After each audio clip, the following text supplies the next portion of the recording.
ચાલો મિત્રો, જય દ્વારકાધીશ। જો આજે હે ને લસણની આઈટમ બનાવવાની છે।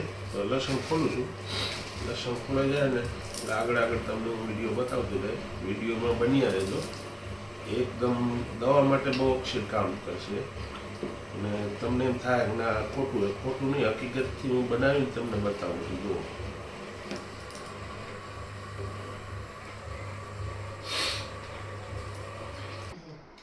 હાલો, જો આપણે લસણ ફોલાઈ ગયું છે અને આ ડુંગળી એક લઈ લીધી છે। આ ડુંગળીને જ આવી રીતે ઝીણી સુધાર લેવાની અને લસણને છે ને એમને કૂટાડવાનું, એટલે ટૂંકમાં ખાંડી નાખવાનું, એમાં કંઈ નાખવાનું નથી, ખાલી ઝીણું થઈ જાય ને એવું કૂટાડી લેવાનું। એ હું તમને બતાવું, એક મિનિટ ચાલુ રાખો।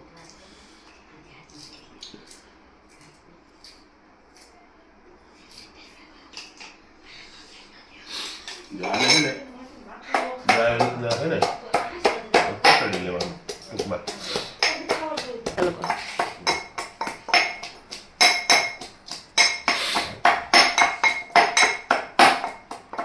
જો લસણ આ રીતના કૂટડી લેવાનું।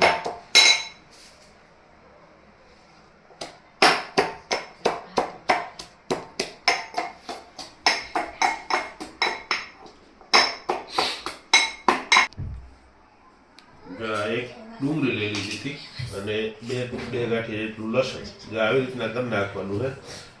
જો લસણને થોડુંક આમ ઓલું કરી નાખવાનું અને ડુંગળી આવી રીતના કટિંગ કરી લેવાની છે। અને હવે આને છે ને આપણે ઘીમાં વઘારવાનું છે।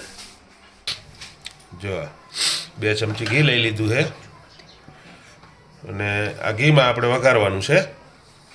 ઘી જો આપણે નાખ્યું હોય ગરમ થાય ને એટલે પછી બે આને સાતરવાનું છે, એમાં કંઈ નાખવાનું નથી, પણ આગળ વિડીયો જોવો, તમે જોતા રહેજો, હું બનાવું છું। જો આ લસણ નાખી દીધું આપણે, લસણને છે ને આવી રીતના કરી નાખવાનું અને ડુંગળી નાખી દો। શાક બનાવીને એ રીતે જ બનાવવાનું, સમજી ગયા તમે? આમાં કંઈ નાખવાનું નથી, ખાલી એને ઘીમાં છે ને સાતરવાનું।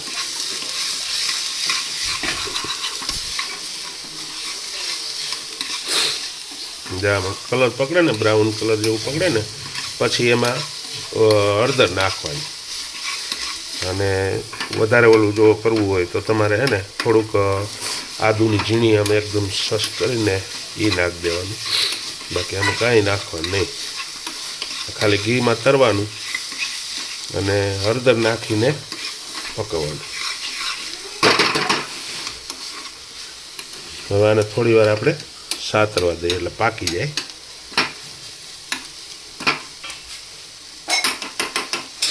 એકવાર કરશો તમારા શરીરમાં ક્યાંય એમ રોગ નહીં થાય અને ખાવાની બહુ મજા આવે છે, મસ્ત એમ। હાલો, હવે એમાં છે ને જો આમાં હળદર નાખવાની, 1 ચમચી હળદર નાખવાની। કેટલી? 1 ચમચી, 1 ટીપ કે જે કયો એ આપણે 1 ચમચી જેટલી હળદર નાખવાની। હળદર નાખીને પછી આમ હલાવવાનું।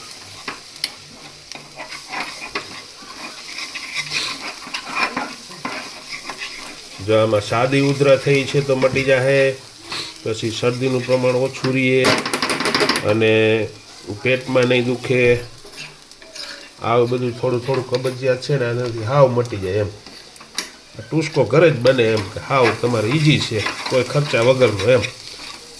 એકવાર બનાવીને અને ખાવાની બહુ મજા આવશે, દેશી શાક જેવું થઈ જાય, સમજી ગયા?